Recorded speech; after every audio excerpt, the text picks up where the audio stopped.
Tous les médias s'en sont fait l'écho cette semaine. Le sommet Choose France qui s'est tenu à Versailles qui a rassemblé pour sa 7e édition pas moins de 200 chefs d'entreprise de 40 nationalités différentes.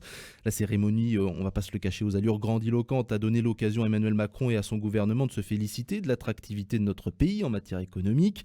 Lors de cet événement, 56 projets ont été annoncés pour un total de 15 milliards d'euros d'investissements étrangers. C'est un record. Alors à titre d'exemple, Microsoft a fait part de son souhait de débourser massivement pour la construction dans l'Hexagone de centres de données spécialisés dans l'intelligence artificielle. Dans le même temps, Amazon a promis un chèque de plus de 1,2 milliard d'euros destiné à la fabrication de nouvelles plateformes logistiques et web. Hormis l'IA, de nombreux projets étrangers devraient voir le jour dans des domaines comme la décarbonation ou encore la santé. Mais à quel prix ? Peut-on se réjouir de cet intérêt massif des acteurs économiques étrangers pour la France ? Est-ce que ça peut nous aider à relancer notre économie ? On va en débattre cette semaine avec deux invités, Sylvain Appert, entrepreneur et ancien président du MEDEF Choletais, et Morgan Barillet, consultant en stratégie et prospective sur Angers. Bonjour messieurs. Bonjour à vous. Merci d'avoir accepté de répondre présent une fois de plus à notre invitation. Votre avis global d'abord sur Choose France, Sylvain Appert, une initiative qui a le mérite d'exister. C'est une bonne chose pour notre attractivité ou est-ce que vous considérez que c'est un peu grotesque, tout ce cérémonial ? Qu'est-ce que vous en pensez ? Alors c'est tout. Je ne sais pas si vous m'entendez. On vous entend très bien. Oui, très bien. Bon, super. C'est toujours positif d'avoir un dispositif comme celui-ci. Je rappelle qu'il date, je crois, de milieu des années 80. On entend parler depuis un peu moins de 10 ans. Mais le vrai sujet, c'était une idée de départ des années 80, au moment où il y a eu le crédit impôt recherche. Le crédit impôt recherche, il date de 83 et qui est d'ailleurs directement lié. On va sûrement discuter, mais l'attractivité numéro 1 pour les investisseurs étrangers, c'est le crédit impôt recherche. Mmh. Mais c'est toujours positif à condition de ne pas perdre le sens du sujet. Bon, rappelez aussi les vrais rapports de force. 15 milliards d'euros qui est un record cette année, c'est sur 300 milliards d'investissements sur l'année globalisée sur les entreprises françaises. Bon, ça représente 5%, c'est pas inintéressant, mais c'est pas non plus ce qui va révolutionner le pays. Ensuite, on peut toujours nuancer. On dit qu'on est premier attractif en Europe. Tout dépend de ce qu'on regarde. Mmh. Si on est en termes d'employabilité, on est plutôt sur la 3e ou 4e position. Et si on référence tout par rapport à la taille du pays, on est le 8e ou le 9e d'Europe. Donc, parce qu'il faut aussi parler de taille de pays, il faut que ce soit proportionné. Voilà. Donc, il faut relativiser un petit peu les chiffres. Ce qui m'ennuie plus, encore une fois, cette année, 56 projets, on voit qu'il y en a quasiment une dizaine qui sont liés aux pharmaceutiques. Bon, c'est un métier qui me touche, mais bon, on voit qu'il y a quand même Pfizer, AstraZeneca qui viennent développer en France. Oui, très bien, parce que s'ils ne se développaient pas là, ils se développeraient ailleurs. On en est quasi tous d'accord, mais attention quand même à ne pas croire qu'on fait de la réindustrialisation pure et dure, parce que ce n'est pas le cas. C'est toujours positif. Bien sûr, tout ce qui est positif, il faut le prendre aujourd'hui. Mais il ne faut pas se tromper. Voilà. Il ne faut pas se tromper sur l'analyse de la réalité d'ailleurs et des chiffres qui nous sont donnés par le gouvernement. Parce que ce qui est très très bien avec ce Choose France, c'est que pour eux, en tout cas, c'est qu'il tombe toujours à point nommé, puisqu'il est toujours calé à peu près à la même période, donc très souvent 1 mois, 2 mois d'élections récurrentes. Mais ce qui est assez sympa, c'est qu'en créant Choose France, on pourrait pratiquement mettre dans la nacelle des résultats toutes les entreprises étrangères qui sont installées en France sur l'exercice. Or, elles se seraient vraisemblablement, pour la plupart, installées, même s'il n'y avait pas eu de Choose France. Voilà. Donc, c'est bien joué, c'est un très bon coup, mais voilà. Il faut relativiser un peu. Engouement mesuré, j'entends. Morgan Barillet, sur votre avis sur la question ? Non, je suis assez d'accord. C'est vrai que c'est ce qui me dérange le plus, c'est tout cet aspect de communication autour et encore Versailles et on invite tout le monde aux frais de la princesse. À côté, on nous dit qu'il faut faire des économies, 20 milliards, on ramène à peine 15 milliards sur des investissements qui avaient déjà été pour la plupart annoncés et qui se seraient faits dans tous les cas. Et après, on ne met pas trop, je trouve, en cohérence avec la réalité des chiffres français, puisque les TPE et ITE, par exemple, rien que si on prend la BPI, c'est en 2022, c'est 64 milliards d'investissements. Donc, c'est quand même énormément plus. Et pour autant, ça n'intéresse pas notre président, visiblement, ni le gouvernement, de parler des petites et moyennes entreprises et même entreprises intermédiaires qui pourtant portent le pays, se développent, connaissent aussi des crises, mais investissent effectivement chacune beaucoup moins. On n'a pas de PME qui va dire « oui, j'investis 4 milliards ». Bon, pour une entreprise comme Microsoft, 4 milliards, c'est beaucoup et pas beaucoup. Si on le redivise par les 180 dirigeants qui étaient là, déjà les 5 000, les 15 milliards annoncés, on voit bien que ça diminue par tête de PIB considérablement. Et sur les années, puisque ça ne se fait pas en un an, si on le subdivise sur 5 ans, un investissement, on va dire, à peu près classique sur les choses, ou 3 ans si on veut, et ben on diminue quand même à quelques millions d'euros, ce qui est quand même vraiment pas grand-chose. Après, ça a le mérite de faire connaître ces investissements. Il peut y avoir des entraînements positifs, d'autres entreprises qui s'implantent, des savoir-faire. Effectivement, c'est pas forcément négatif. Après, ça dépend aussi. Il faudrait peut-être avoir une orientation de où on veut emmener la France. Quand on nous dit des data centers, pourquoi pas des data centers, c'est une chose. C'est vrai qu'il y a un intérêt avec le nucléaire, etc. Mais pourquoi ne pas le mettre plus en avant? Et on pourrait aussi avoir des choix, de dire on veut attirer des entreprises qui vont aller dans l'environnement, dans ceci, enfin donner des grandes lignes directives et pas prendre à tout va tout ce qui vient, quoi qu'il en coûte. C'est un peu ça, votre sentiment aujourd'hui? Oui, un petit peu, oui. En fait, entre eux, de toute façon, ce qui se passe en termes de fiscalité, c'est faire des cadeaux sur des projets qui étaient déjà existants. C'est diminuer, c'est toujours la même histoire. Il y a un axe très fort qui sont les grandes entreprises, les grands patrons, et puis on se valorise. On a bien un ancien banquier à la tête de l'État, on s'en rend compte. Certains trouvent qu'on a tendance à se vendre parce qu'on n'est pas capable de vendre nos produits à l'étranger. Vous nous entendez, Sylvain? Peut-être qu'on a le casque qui marche plus. Ouais. On va essayer de rétablir ça tout de suite. Vous nous entendez ou pas, Sylvain? Non, ça y est, c'est bon. C'est bon, c'est revenu. Je vous ai récupéré. Ouais, on entend dire que certains qui critiquent un peu la stratégie du gouvernement, qui disent qu'on a tendance à se vendre parce qu'on n'est pas capable, nous, de vendre nos produits à l'étranger. Est-ce que c'est votre sentiment aussi? On se dit, on vend au plus offrant parce qu'on n'est pas bon, à l'export. L'une des premières stratégies quand on veut négocier, c'est d'être fort au moment où on négocie. La France a pour habitude de négocier quand elle est au plus faible. Donc forcément, les résultats ne sont pas les mêmes. Je suis assez d'accord sur ce que vous venez de dire, Bastien, sur le fait que, oui, on négocie très souvent à la baisse. Si on considère ce qui est en train de se passer, je parlais de Crédit Impôt Recherche. Malheureusement, je n'ai pas entendu la fin de l'intervention de Morgane, mais j'étais complètement d'accord avec ce qu'il disait.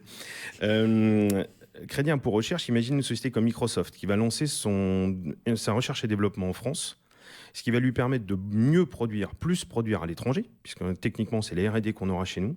Et en plus, il bénéficie d'un crédit impôt recherche financé finalement indirectement par l'impôt du contribuable français. Si on se donne des perspectives à moyen terme, c'est pas très bon. C'est pas très bon. Et donc, ça veut dire qu'on est sur encore une fois, des effets d'annonce, mais de quelque chose qui pourrait être très positif. On voit bien la mesure, effectivement, 15 milliards, ça paraît beaucoup, mais en même temps, c'est pas grand-chose à l'échelle d'un pays, à l'échelle de l'investissement nécessaire aujourd'hui. Et plutôt de se poser la question de savoir pourquoi des étrangers viendraient investir maintenant plutôt que d'eux-mêmes avant ou autrement. Sincèrement, pour avoir moi aussi des sociétés à l'étranger et en France, on n'attend pas les dispositions de l'État français pour investir dans un pays dans lequel on a besoin d'investir. Ça peut être stratégique, ça peut être économique. Le crédit impôt recherche aide, même s'il revient régulièrement. Alors pourquoi on fait tout ça, Sylvain? Pourquoi on met toute cette mise en scène? Parce que quand vous avez une balance commerciale déficitaire de plus de 100 milliards, quand vous avez un déficit cumulé à 1200 milliards à la fin de l'année, encore pour ce qu'on nous dit réellement, vous savez, à chaque fois je remets mon histoire de retraite, techniquement, qu'est-ce qu'on peut faire pour faire croire? D'ailleurs, on parle Monsieur Le Maire dit que l'économie française est soutenue, c'est-à-dire qu'elle est maintenue, elle est équilibrée, et que si des investisseurs étrangers investissent en France, c'est parce qu'on ne change pas de politique économique. Pour la première fois avec lui, je suis bien d'accord. On ne change pas de politique économique, c'est-à-dire que ne vous inquiétez pas, le bateau coule lentement. Mais je dis simplement que attention à la stratégie de ça. Attention à la stratégie. Je le dis souvent par rapport aux subventions, comme on a connu en agriculture, et on a transformé ce modèle économique. Attention sur l'industrie. Et là, on fait un autre système. C'est-à-dire qu'on n'a toujours pas de réindustrialisation comme ça nous est présenté pour le Choose France. Ce n'est pas de la réindustrialisation. Regardez bien les projets qui sont portés. Il n'y a pas de réindustrialisation. Sur 122 projets qui ont été tenus, ou 123 projets qui ont été tenus réellement par Choose France depuis sa création, on n'en a que 30 qui concernent des usines qui ont été créées. On parle de 30 usines en 7 ans. Il y a beaucoup de sujets d'agrandissement et beaucoup de sujets de R&D. Et donc, entre les effets d'annonce et ce que ça donne, il y a une différence. Et je maintiens qu'en termes de com, c'est très bien fait, parce que là, par contre, on ne peut pas leur enlever ça. c'est qu'à chaque fois qu'il y aura, d'ailleurs, c'est mis sur le site du gouvernement, je m'y suis mis il n'y a pas longtemps, où ils annoncent quasiment 400 000 emplois créés, alors qu'au réel, on est à plus de 10 fois moins. Tout simplement parce qu'on considère dans la nacelle des groupes qui ont été représentés sur cette Choose France que toutes les sociétés de ces groupes qui pourraient s'installer dans les 5 ans ou 6 ans ou 7 ans en France, c'est lié à Choose France. Absolument pas du tout. Ce n'est pas vrai. Donc, il y a un amalgame qui est un peu dangereux. Donc l'opération, elle n'est pas excellente en termes de réindustrialisation du pays, elle n'est pas excellente en termes d'emploi, c'est ce que vous dites. Vous êtes d'accord avec ça, Morgan ? Ah oui, moi je suis assez d'accord. Oui, non, on fait beaucoup de choses pour pas grand-chose. Et encore une fois, je pense que tant qu'il n'y a pas une politique directive avec un sens à donner, ça va être compliqué. Et puis on nous dit qu'effectivement, la France attire. Moi, je connais des fonds de pension. Ils n'investissent jamais en France. Partout en Europe, jamais en France. Ils ne rachètent pas de société en France. Parce que c'est assez compliqué, parce que c'est des choix stratégiques aussi à long terme, parce qu'il n'y a pas aussi de direction globale. Et je pense que ça perd. Et que de toute façon, une boîte qui va s'installer, elle va s'installer, qu'il y ait des mesures ou pas des mesures. Et à chaque fois, on nous fait croire qu'il faut diminuer les coûts, on a de moins en moins de recettes. Et puis, à la fin, on dit, vous voyez, heureusement qu'on a fait ça, sinon, elle serait partie. Mais non, si demain, on fait payer Total ou n'importe quelle grosse boîte l'entièreté de ses impôts, elle restera parce que ça reste un marché important et elle perdra pas le marché de la France. Donc il faut que la France, l'État, faut qu'il arrête d'intervenir. Mais bien sûr, d'abord c'est pas son rôle. Son rôle il est ailleurs, hein, c'est de s'occuper de sa population. Il serait peut-être temps qu'il s'en occupe parce qu'il y a longtemps qu'ils abandonnent tout le monde, à la fois les petites entreprises mais aussi les gens qui sont salariés simplement, les agriculteurs. Et on voit bien qu'à chaque fois c'est des doubles discours qui sont très embêtants. Même sur l'agriculture, là il y a eu une crise il y a pas longtemps. On dit on parle d'écologie, et à côté de ça, on va faire une ferme avec 5000 têtes de bétail. Bon, c'est incohérent. Voilà, c'est des annonces et une réalité qui est autre derrière.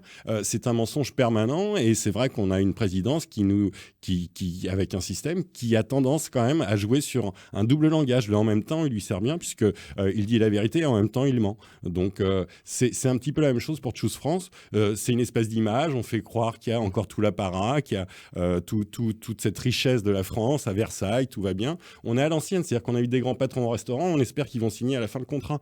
Enfin, je veux dire, on n'en est plus là quand même. Et visiblement si, et en plus ça ne sert même pas à signer, puisque à la fin, les chiffres sont un peu ridicules. Et en même temps, pour reprendre la formule, on a l'impression qu'on sait plus fonctionner sans cette dépense publique qu'on actionne à chaque fois qu'il y a une crise. On n'a pas l'impression. Oui, enfin les crises, elles sont pas forcément dites, parce qu'on est sur une crise terrible quand même. Il y a un nombre de petites entreprises, moyennes entreprises et presque grosses entreprises qui sont très mal. On voit bien quand même avec toutes les grosses marques qui se sont effondrées, mais c'est catastrophique. Et effectivement, il y a beaucoup de boîtes qui se font racheter parce que la situation est très critique. Mais ça, on n'en parle pas. Ça fait longtemps qu'on n'en parle pas. Pourtant, il y a énormément de problématiques à ce niveau-là.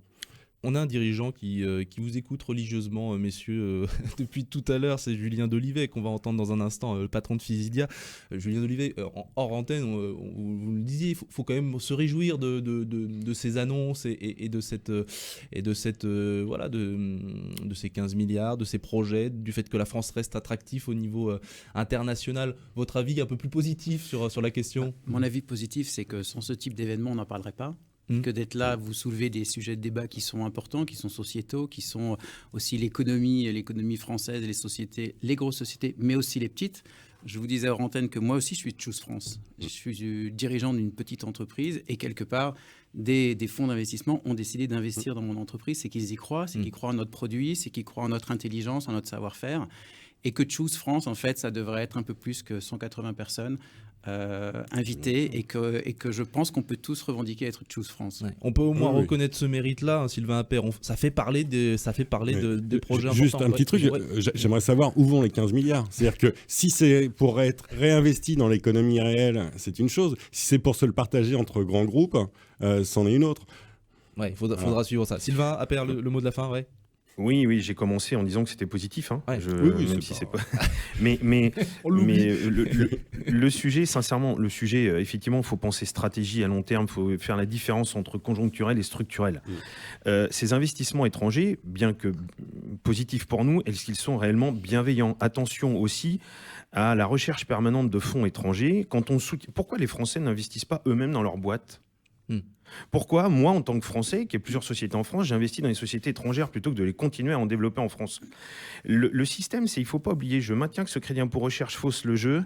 On vient investir en France sur de la R&D, on bénéficie de l'impôt et après, la production, on la fait ailleurs. Pourquoi? Parce que la production, on ne veut pas obligatoirement la faire en France, vu tous les problèmes que l'on a, que toutes les entreprises connaissent, le social, le fiscal, etc. Puisque je vous rappelle aussi que le crédit impôt recherche, ça équivaut aussi à beaucoup de contrôles, ce que les étrangers ne subissent pas techniquement, puisque les maisons mères ne sont pas sur le territoire français. Pour ce qui est de l'investissement dans les boîtes françaises, attention quand même à ne pas vendre notre industrie plutôt qu'à la régénérer de nous-mêmes. Je ne dis pas qu'on n'a pas besoin de soutien extérieur, je l'ai toujours dit sur cette antenne, la France vit avec 70% de financement étranger.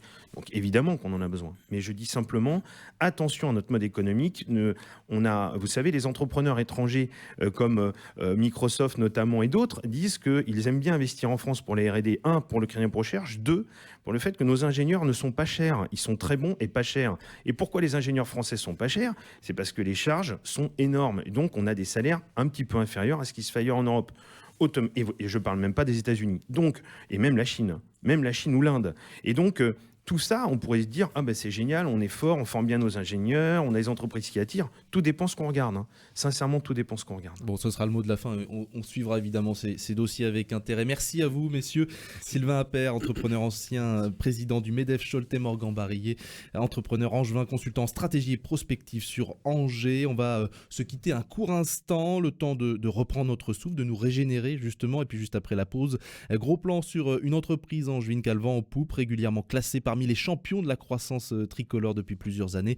Nous recevons cette semaine Julien Dolivet, le président de Physidia, expert de l'hémodialyse à domicile, une solution qui révolutionne la vie des patients qui souffrent d'insuffisance rénale chronique.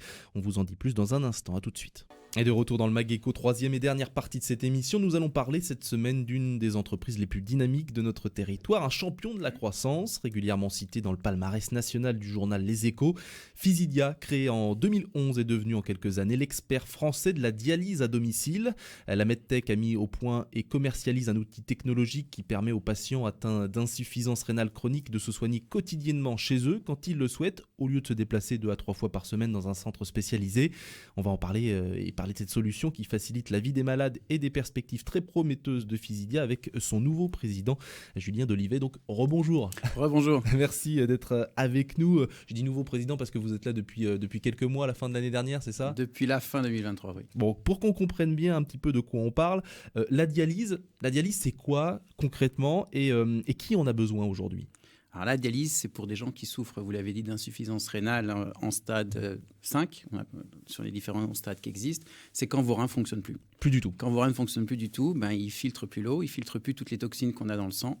Et donc, on remplace cette fonction vitale par des technologies qui existent, dont celle de l'hémodialyse. Et ce n'est pas un phénomène rare, il y a beaucoup de gens en France et dans le monde qui en souffrent. Alors dans le monde aujourd'hui, on parle de 4 millions de personnes qui sont dialysées. En France, on parle de 52 000 personnes qui sont dialysées au quotidien, en tout cas qui ont besoin d'un accompagnement. Et ce qu'il faut savoir, c'est qu'il n'y a pas de traitement, soit c'est une greffe, soit justement c'est la dialyse, quoi. Alors vous avez dit, le premier traitement et le traitement prioritaire, c'est la greffe, pour tous les gens qui peuvent se faire greffer. Mais c'est pas, je crois que c'est 50% ou 60% des gens qui peuvent se faire greffer. Pas tout à fait. On a 11 000 personnes qui sont dialysées nouvellement chaque année et on a 3 000 personnes qui sont greffées. D'accord. Bon, mais tout le monde n'a pas accès. Tout le monde n'est pas éligible à la greffe.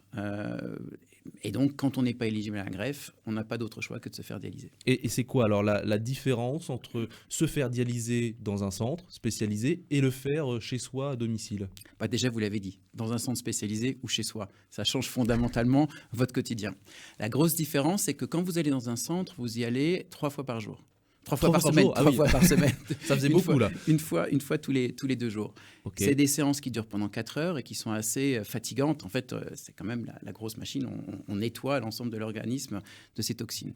La dialyse à domicile, telle qu'elle est faite avec le moniteur qui est fabriqué et commercialisé par Physidia, c'est une dialyse qu'on appelle fréquente qui se fait 5 à 6 fois par semaine. Donc quasiment tous les jours. Mais qui dure 2h30. Et qui se rapproche beaucoup plus de votre cycle physiologique naturel que de le faire tous les 2 jours. Et donc, ça a des avantages pour le patient qui sont non négligeables. D'abord, on est chez soi. On peut, pendant ce temps-là, regarder la télé. Il y a des gens qui télétravaillent pendant qu'ils sont en train de se dialyser, pas nécessairement en visio, mais qui peuvent télétravailler. Et les avantages pour le patient sont non négligeables parce que, outre le fait d'être chez soi, il y a une amélioration de la qualité de vie incroyable. Retour à l'emploi quand des gens peuvent aller travailler plutôt que d'être 3 fois par semaine en dehors de leur lieu de travail. On a démontré une meilleure énergie et une meilleure récupération après dialyse des patients qui dialysent à domicile et un allongement de la durée de vie, donc une baisse de la mortalité par rapport à un autre type de dialyse. Tout ça, donc, tout ça c'est prouvé, tout ça c'est scientifiquement de plus en plus démontré, et donc c'est les éléments importants dans les choix des patients. Donc pour permettre ça, Physidia a conçu et commercialise un outil, ça s'appelle le S-Cube. Le S-Cube, ouais. S3. S3, comment ça fonctionne concrètement? Donc c'est portatif. Alors c'est un cube, comme son nom l'indique, qui fait 40 cm d'arête et qui se positionne chez le patient. Le patient est formé dans un centre, donc la formation peut durer entre 4 à 6 semaines. Donc il va aller dans le centre tous les jours, se former, apprendre à se familiariser avec la machine, apprendre à faire l'ensemble des différentes opérations autour de la dialyse. Et puis il va être accompagné à son domicile. Et à son domicile, il va progressivement il va prendre la main et puis se dialyser 5 à 6 fois par semaine tout seul. Bien sûr, il y a une machine qui est accompagnée. Il a un service qu'il peut appeler. Il peut appeler les gens du centre de dialyse. Voilà. Il y a une hotline, comme on dit, qui peut l'accompagner et qui ne le laisse pas tout seul s'il rencontre un problème. On ne se retrouve pas démuni, parce que j'imagine qu'il y a des alarmes qui peuvent se déclencher s'il y a un problème. Il y a bien sûr des alarmes qui se déclenchent, des alarmes qui sont aussi bien accompagnées en termes de comment lever les alarmes. Et puis souvent, on pense souvent qu'au domicile, les gens sont seuls, alors qu'en fait, quelle que soit la prise en charge qu'on a à domicile, on est souvent accompagné soit par un prestataire, soit par un centre, soit par des hotlines. On n'est jamais vraiment seul. Dans le cadre, en plus de la dialyse en France, il est stipulé dans les textes que le patient doit avoir un aidant qui l'accompagne et qui doit être en capacité de le supporter. Ce qui, au demeurant, est assez surprenant car c'est le seul pays qu'on peut connaître où il y a la nécessité d'avoir un aidant pour se dialyser à domicile. C'est-à-dire qu'on est censé être autonome, on peut le faire, on n'a pas besoin d'aidant, mais il faut quand même qu'il y en ait un référencé. En France, c'est de l'ordre légal. C'est stipulé dans la loi. C'est stipulé dans la loi. D'accord. C'est adapté pour tout type de patients, cette technologie. Je pense notamment aux jeunes patients. Alors, la machine est démontrée pour des patients qui pèsent plus de 40 kilos. Donc, des jeunes patients qui pèseraient plus de 40 kilos, des jeunes ados, parce qu'il y a aussi des ados qui se dialysent, sont éligibles à l'utilisation de cette machine.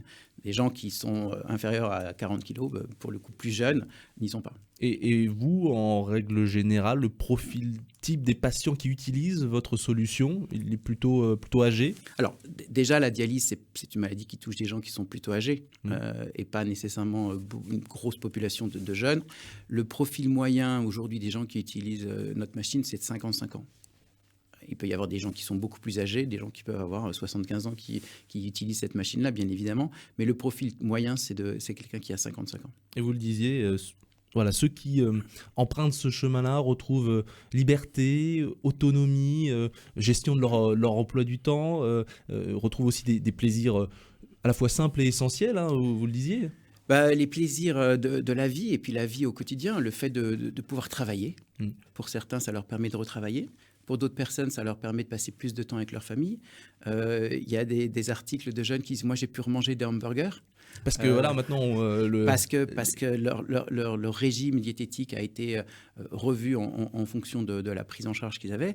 Il y a des gens qui ont dit « Moi, j'ai pu refaire l'amour ». C'est des choses qui peuvent faire sourire, mais c'est la vie. C'est loin d'être banal, quand même. Donc, on réapprend peut-être à vivre. Ça permet de revivre normalement, j'allais dire.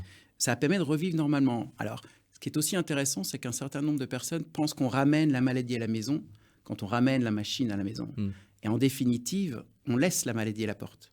Parce que la machine est à la maison, mais comme on revit un quotidien quasi normal, on est beaucoup moins fatigué, où on peut se dialyser pendant 2h30 dans une pièce, finalement, c'est bien la maladie qu'on laisse à la porte et simplement un équipement qu'on ramène à la maison. Et ça, c'est vraiment un élément essentiel à considérer pour un patient. On continue de parler de ce sujet de l'hémodialyse à domicile. RCF Anjou, le Mag Éco. Nous sommes aujourd'hui en compagnie de Julien Dolivet, le président de Physidia, entreprise créée en 2011, implantée à Saint-Barthélemy d'Anjou, reconnu comme un expert de la dialyse à domicile. Vous en avez vanté et expliqué justement les bienfaits. C'est une réponse qui semble extrêmement pertinente et pourtant, je lisais qu'il y a encore aujourd'hui plus de 90-95% des séances d'hémodialyse qui ont lieu dans un centre spécialisé. Pourquoi ? Qu'est-ce qui freine aujourd'hui la démocratisation de la dialyse à domicile ? Alors, on pourrait débattre sur toutes les causes qui freinent. Il y en a beaucoup. Je pense qu'il peut en trouver beaucoup. J'en vois 3 principales. D'abord, un besoin de faire évoluer et de faire changer la façon dont on prend en charge les patients. C'est-à-dire que l'hôpital, le centre de dialyse depuis 60 ans est habitué à dialyser des patients dans un centre et que faire changer ses habitudes, c'est difficile, encore plus difficile quand on est en manque de personnel, d'infirmières dans les établissements, qu'on n'a pas le temps de les former, qu'on n'a pas le temps de leur apprendre des nouvelles techniques. Donc il y a un vrai besoin de faire changer les habitudes. Le corps médical est réticent ? Vous le sentez réticent ? Pas complètement. Je pense qu'il n'est pas réticent dans l'adoption de la dialyse à domicile, mais que la mise en œuvre est difficile parce que ça nécessite de changer des protocoles, de former plus de monde, d'avoir des gens qui s'inscrivent dans la durée. Et ça, c'est difficile dans les centres à mettre en place. Le deuxième élément, c'est le patient. On parle souvent de la nécessité de posséder notre propre condition quand on est malade. Donc, il faut les informer. Ce qu'on fait aujourd'hui là, il faut que les patients soient au courant que cette méthode existe, de manière à ce que dans ce qu'on appelle les informations pré-suppléances, quand ils sont informés par leurs médecins qui vont devoir se dialyser, qu'ils puissent eux-mêmes poser la question de la dialyse, de l'hémodialyse à domicile et de l'envie qu'ils pourraient en avoir. Là encore, c'est un peu le rôle du médecin de faire la communication, l'information, de dire voilà ce qui existe. Bien sûr, c'est le rôle du médecin, mais certains centres le font excessivement bien. On connaît des centres où 50% des patients vont être orientés vers le domicile, que ce soit avec notre système d'hémodialyse à domicile ou avec ce qu'on appelle la dialyse péritonéale, qui est une autre façon de se dialyser. Mais c'est difficile de faire cette proposition-là quand on n'a pas l'offre pour la mettre en œuvre. Bien sûr. Et puis, donc, voilà, je vous ai parlé du corps médical, je vous ai parlé du patient à qui on doit faire connaître cette existence et cette possibilité. Et puis le troisième, c'est les pouvoirs publics. On parlait un peu avant de l'État, mais l'État a son rôle à jouer pour mettre en place les promotions qui sont nécessaires à l'adoption de cette nouvelle thérapie. Alors, ça passe par la loi, parce qu'en France, il y a beaucoup de choses qui passent par la loi. Je vous ai dit, on a l'obligation d'un aidant. Est-ce que tous les patients ont besoin d'un aidant ? Sûrement pas. Certains sans aidant seraient tout à fait en capacité de se dialyser. Vous nous avez surtout dit que ça ne se faisait pas ailleurs. Et ça ne se fait pas ailleurs. Que c'était qu'en France. Dans les autres pays, ce n'est pas nécessaire. La mise en place d'un forfait infirmier, d'un remboursement pour une infirmière libérale qui pourrait venir accompagner le patient à domicile. Il y a plein d'autres pathologies où une infirmière vient. Ici, le remboursement, il n'existe pas. L'intervention existe dans la loi, mais le remboursement n'a pas été mis en place. Et puis, peut-être fixer des objectifs. Là aussi, d'autres pays fixent des objectifs d'un nombre de patients qui doivent être dialysés à domicile. Et puis, enfin, il reste quelques petites... le bouclier administratif, on va dire, sur la livraison du dialysat. Mais ça, c'est d'ordre administratif et ça existera, je pense, toujours en France, les choses à lever de cet ordre-là. Bon, malgré tous ces freins... Je vous sens confiant, il y a un marché porteur. Je pense que vous l'avez dit, ça révolutionne la vie des patients. Le domicile, aujourd'hui en France, a démontré et continue de démontrer sa place dans la prise en charge des patients. 80% des gens qui sont malades souhaiteraient pouvoir être soignés à domicile. C'est nécessairement avec l'évolution de la technologie, avec l'évolution de la connectique, évidemment, c'est un potentiel incroyable. Ça va dans le sens de la marche. Et j'imagine qu'il y a une concurrence qui se développe aussi. Vous n'êtes pas seul sur ce marché ? On n'est pas seul. Alors, est-ce que je peux dire qu'on est les meilleurs ? Vous avez le droit. J'ai le droit ici. On n'est pas seul. Je pense que c'est... Et tant mieux qu'on ne soit pas seul, parce qu'à ne pas être seul, ça permet d'avancer mieux au service des patients. Parce qu'en l'occurrence, plus on sera à en parler, plus on sera à offrir des solutions d'hémodialyse à domicile, plus ça permettra à cette thérapie de se développer au bénéfice des patients. Je le disais en préambule, Physidia est régulièrement classé dans les champions de la croissance par le journal Les Échos au niveau national depuis 3-4 ans maintenant. Vous faites partie de ce classement, c'est-à-dire que vous avez une croissance à 20-30% par an, ce qui est énorme. Ça va se poursuivre? Vous avez des perspectives de même ordre dans les années à venir? Ah, évidemment. Croître à 20-30% par an, c'est notre ambition. Vous l'avez dit, il y a 2% de gens qui se dialysent à domicile en France. Alors qu'on peut se poser la question pourquoi tout le monde ne serait pas éligible à ce type de dialyse. Donc, parti de là, on a un potentiel de développement incroyable. On a un potentiel, alors tout à l'heure on reparlait de Choose France, moi je veux vous parler d'Export France. On a un potentiel d'exportation qui est aussi fantastique. On a 60% de notre chiffre est fait à l'étranger aujourd'hui et on va continuer à se développer à l'étranger. Et quand on parle d'étranger, c'est bien évidemment l'Europe. En premier lieu En premier lieu, c'est l'Europe parce que c'est les pays qui sont autour de nous, c'est les pays qu'on connaît. Et on est déjà présent, que ce soit en Espagne, en Italie, au Benelux, en Angleterre. Donc, on est fortement présent en Europe. Mais on a des territoires qu'on ne soupçonnerait pas comme les territoires du Golfe, l'Arabie Saoudite, où le potentiel de patients qui peuvent être traités à domicile est énorme. Et puis, comme toujours dans le monde de la santé, il y a les États-Unis. Que l'on regarde avec un horizon à quelques années, amoureusement, pour se dire que là aussi, on pourrait se développer fortement. Juste pour mémoire, il y a 14 000 patients qui sont traités en hémodialyse à domicile déjà aux États-Unis. 14 000. 14 000. Donc on a un peu de marge. Donc on a surtout un peu de retard. Ouais. Par rapport à ce qui se fait outre-Atlantique. Le modèle économique, pour qu'on comprenne bien aujourd'hui, c'est le patient lui-même qui doit acheter le S-Cube. C'est comment ça fonctionne? Non. Aujourd'hui, le S-Cube, il est acheté par le centre. Le centre. Tout passe par le centre. C'est le centre qui éduque le patient. C'est le centre qui propose les différentes solutions de prise en charge au patient. Et lorsque le patient, avec son équipe soignante, a fait le choix d'une dialyse à domicile, en hémodialyse à domicile, alors à ce moment-là, il va être formé dans son centre sur la machine, à l'utilisation au quotidien, et la machine ayant été achetée par le centre préalablement. Et puis, lorsqu'il va être prêt à rentrer chez lui avec la machine va l'accompagner, elle va être installée chez lui, et elle va rester chez lui tout le temps de son traitement. Donc, tout le temps de son traitement, ça peut être jusqu'à la fin de sa vie. Hein. Ça va être jusqu'à la fin de sa vie, sauf si, fort heureusement pour lui, il est éligible à une greffe et que c'est un traitement en attendant le fait d'être greffé. Mais ça veut dire que le centre spécialisé, lui, il va devoir racheter des machines pour d'autres patients. Ah oui, c'est une machine, un patient. Donc, ok, non, mais c'est important de le comprendre. Et le modèle économique aujourd'hui est rentable. Le Physidia gagne de l'argent. On gagne de l'argent sur notre activité. On a 10 ans d'existence, donc on a beaucoup travaillé. On gagne de l'argent sur notre activité. Après, on continue d'investir pour développer le futur, développer des nouveaux territoires, développer des futures générations de machines ou améliorer la machine. Ça continue à nécessiter de la matière grise et des investissements. Mais sur notre activité, on est profitable. C'est quoi d'ailleurs les tendances? La machine de demain, les améliorations que vous poursuivez, ça va dans quel sens? Alors, ça va dans 3-4 sens majeurs. D'abord, des choses toujours plus légères et plus petites. Ça, c'est la technologie, c'est un classique qu'on voit partout. On veut tout de suite la petite chose et qui fait papa-maman. Ouais. C'est le premier axe. Le deuxième axe de développement, c'est la connectique.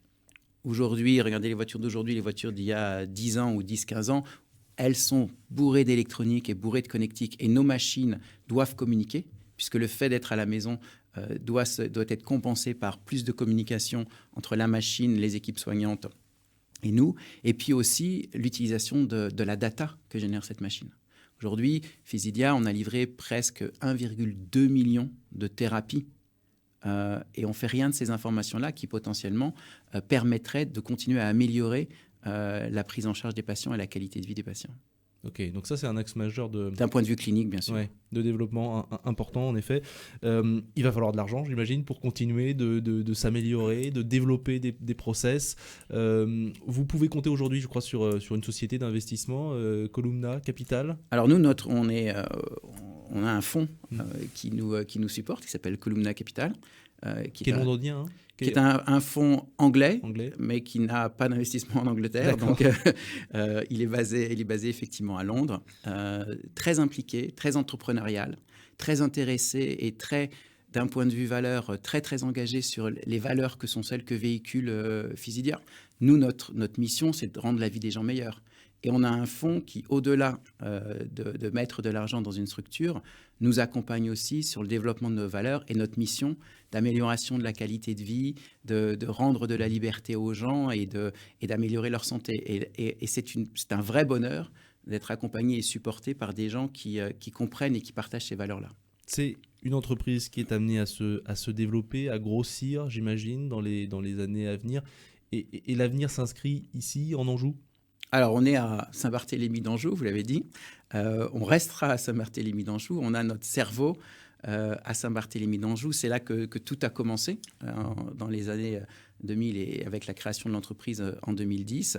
C'est là qu'on développe aujourd'hui, c'est là qu'on réfléchit, c'est là qu'on fait tout l'accompagnement technique. Évidemment, croître, c'est aussi accompagner la croissance sur les autres territoires et puis sur l'export, c'est ouvrir des bureaux de représentation dans les endroits où on va. Mais je suis là aujourd'hui et c'est là qu'on est aujourd'hui, à Saint-Barthélemy d'Anjou. Et c'est là qu'est le plus gros des effectifs, je crois que c'est 75 collaborateurs aujourd'hui. On est 75 chez Fysidia et la plus grande partie de l'équipe est ici. Et justement, quand on parle croissance, quand on se projette comme ça sur des investissements importants, est-ce que ça va s'accompagner de recrutement pour l'avenir ? Est-ce qu'il y a des choses qui sont en cours là pour l'année 2024 déjà ?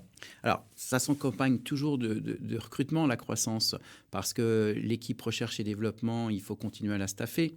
Les gens qui font du marketing et qui accompagnent le développement à l'international, il faut qu'ils aient aussi cette dimension internationale pour bien les accompagner, pour être capable de faire cet export de la France. Il faut avoir des gens qui parlent anglais pour aller, parce que c'est la langue de l'international, pour aller discuter avec nos distributeurs ou nos partenaires là où on va.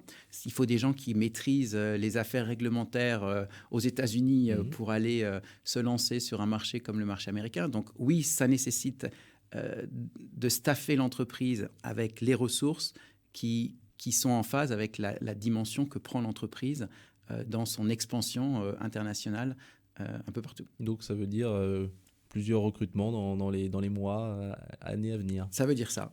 Et notamment ici. Bon, c'est important, ça fait toujours du bien de l'entendre, je trouve. Qu'est-ce qu'on peut vous souhaiter, Julien d'Olivet, pour la suite et pour les mois justement à venir ?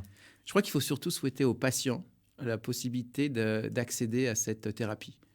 Parce que nous, on est passionnés. Vous avez parlé de passion précédemment. Il y a des témoignages qui sont super sur votre site internet de patients justement qui ont accès à l'hémodialyse à domicile. Eh bien, allez visiter notre site. Et surtout, plus il y en aura, plus ça permettra de développer cette prise en charge des patients. Parce que nous, on est passionnés par ce qu'on fait. On est passionnés par cette machine. On est passionnés par l'amélioration de la vie des gens. Et quand on se lève le matin, on sait pourquoi on y va. Bon, merci en tout cas d'avoir pris le temps de passer par nos studios. Julien d'Olivet, président de Fysidia, je le rappelle, donc implanté à Saint-Barthélemy d'Anjou, expert français de la dialyse à domicile, créé en 2010-2011. Pour plus de renseignements, il y a donc ce site internet www.fysidia.com. Je vous souhaite une belle journée. .fr, pardon ? .fr, faut bien de me corriger. Je vous souhaite une belle journée. C'est la fin de ce programme. Merci à vous de l'avoir suivi. On se donne rendez-vous évidemment la semaine prochaine. Le Mag-Éco est à retrouver dans quelques minutes en podcast sur rcf.fr et puis en vidéo également sur notre page YouTube RCF Anjou. Merci également à David Mainfroid qui s'occupait de la technique et de la réalisation. Je vous souhaite une belle journée à l'écoute de nos programmes.